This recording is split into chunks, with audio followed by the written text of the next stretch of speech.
I'm a landscape painter, but every now and then I like to break loose, break free, just kind of dispense with all the rules and just have fun.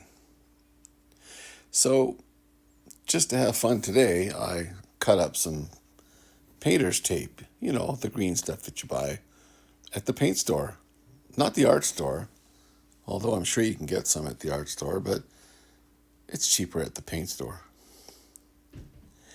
And just, because it's not thin enough already or narrow enough, I sliced it into long strips, and now I'm applying them onto a gessoed piece of cardboard.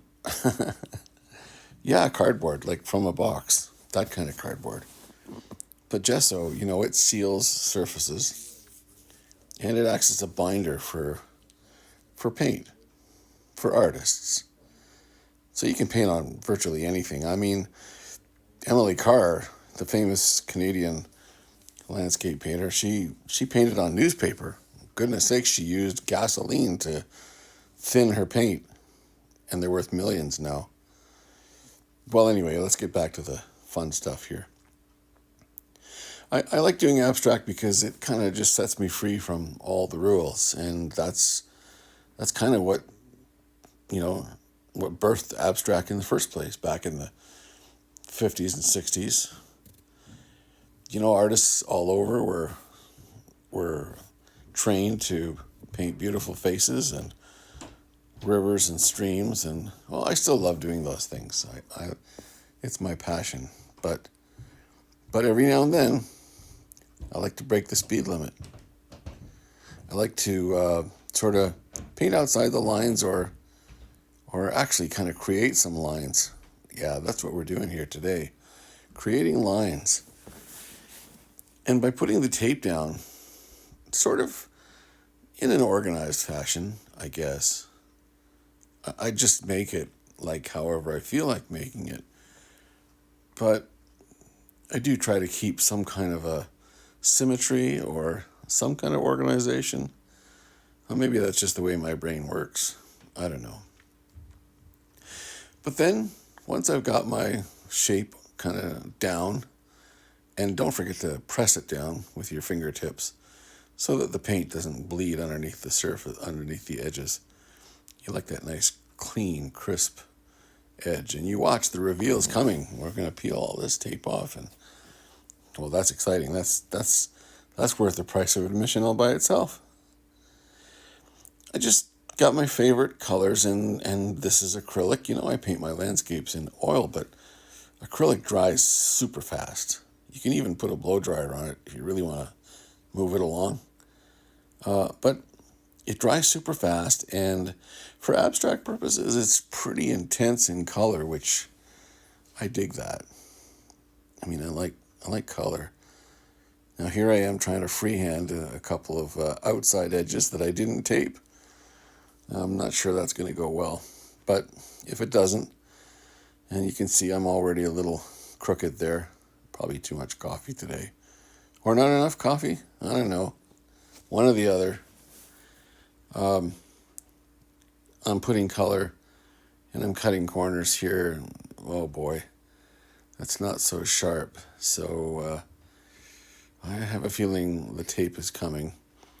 Nevertheless, I'm filling in spaces, and because I'm not satisfied with the boxes that I created inside the tape. Of course, now I'm painting outside the tape, and my abstract is getting bigger.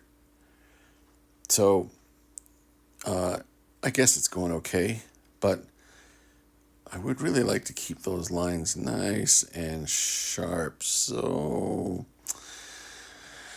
yeah, let's see how this line goes. Oh, okay, a little bit crooked. I think what I'll do is I'll cut up a couple more strips of tape, and I'll just sort of paste them out around the perimeter. Now you'll notice that I'm using darker colors around the perimeter, and the reason why is because I'm drawing the viewer's eye into this abstract painting as opposed to moving your eye away from it.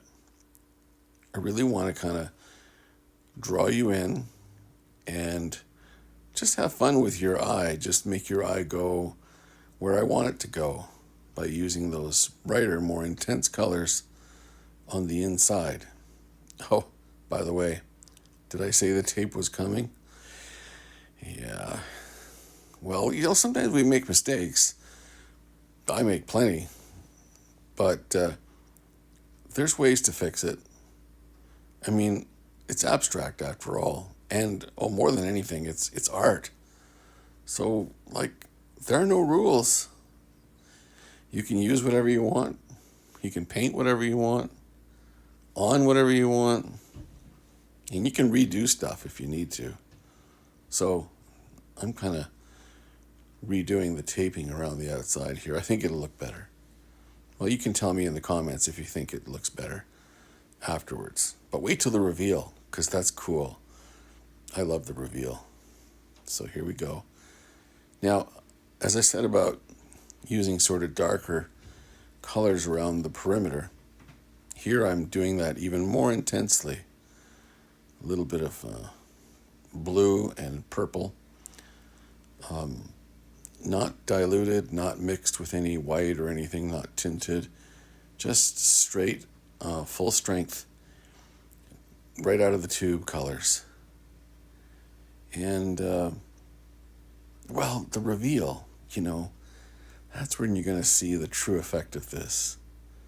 Gosh, don't you love those reveals at the end of those kind of shows on TV where they fix stuff and build stuff and renovate stuff, and then they do the big reveal at the end? Well, the reveal is coming. Hey, what kind of an artist are you? Are you an abstract artist or landscape artist? What do you think of this stuff? I'd love to get your comments. I mean, feedback. It's kind of great, because then I know, maybe what you'd like to see, because I can show you demonstrations of almost any kind of art form. By the way, speaking of reveal, look at those nice, sharp, clean edges. And it gets that way because when you put the tape down, you press it down pretty firmly with your fingertips. And acrylic, it dries so fast that by the time you're done filling in all your little squares, it's mostly dry already, and you can almost immediately peel the tape off, but I would wait just a few minutes. I mean, thanks to editing, you had no clue that I waited a full 10 or 15 minutes before I shot the reveal aspect of this video. But that's video. It's cool, isn't it? How time flies in, and I don't have to bore you with all those details. But look at how clean and sharp the edges are. And the tape just comes off so easily because, it's painter's tape and it's supposed to come off easy. If you use some other kind of tape, like, hockey tape, or, masking tape, masking would probably work okay. But anyway, just use painter's tape. I think you'll find that works a lot better. And I had to skip ahead because that last piece of tape was a little hard to get out. But I'm just using some gesso from the background and just touching out the little dots that, I spilled a little bit. But it's abstract and it's art, and we can fix stuff. Look at that. A brand new abstract. What does it say to you? I don't know. What does it say to me yet? I have to look at it and think of it for a few minutes. And I don't really want to suggest to you what it says because that'll put ideas in your head. I want to hear your ideas. And don't forget to sign your work because you want people to know who did it. And I'll thank you very much for dropping in and hanging out with me here on The Robert Painter on YouTube. Please, by all means, like and subscribe so you can catch the next video. And YouTube will know you watched, and they'll just show you more stuff that comes from The Robert Painter. And I'll appreciate that, and thank you from the very bottom of my heart for you hanging out with me for a few minutes right here on YouTube.